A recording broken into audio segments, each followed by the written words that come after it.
Elle existe en République démocratique du Congo, en Centrafrique, en Côte d'Ivoire, au Rwanda et a pour mission de rétablir la vérité et de promouvoir la paix, la justice, la réparation, le pardon et la réconciliation en vue de consolider l'unité nationale. La commission Vérité, Justice, Réparation et Réconciliation pour le cas du Gabon vient de trouver l'approbation des autorités de transition. Toutefois, pour le CTRI, une telle commission ne doit pas être mise en place à la va-vite. Mais à quoi cette commission renverrait-elle? C'est un processus d'enquête et de compréhension. C'est une sorte de justice transitionnelle qui est mise en place ou que l'on met en place dans un pays à la suite d'une période de troubles politiques. Dans le pays, de nombreuses voix se sont fait entendre pour demander la mise en place de la commission.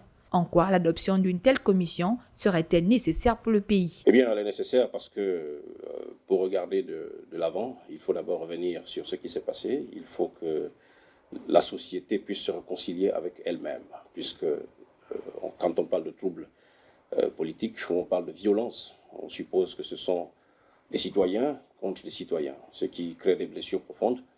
Et bien sûr, il faut revenir là-dessus pour pouvoir, comme on dit un peu, faire le deuil, savoir ce qui s'est passé et ensuite pouvoir commencer à zéro, ou peut-être pas recommencer à zéro, mais en tout cas de repartir vers l'avant. Qui pourrait être concerné et qui est apte à siéger dans cette commission? Ceux qui ont été directement visés par les violences, ceux qui ont commis ces violences.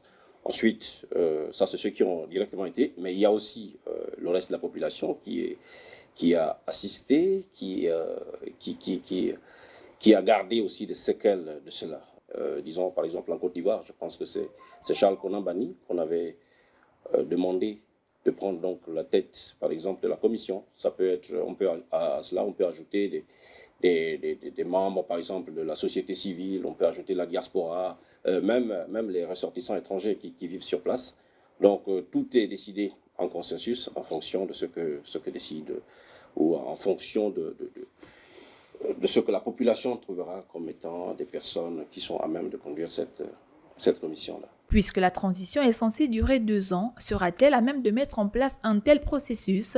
C'est là toute la question.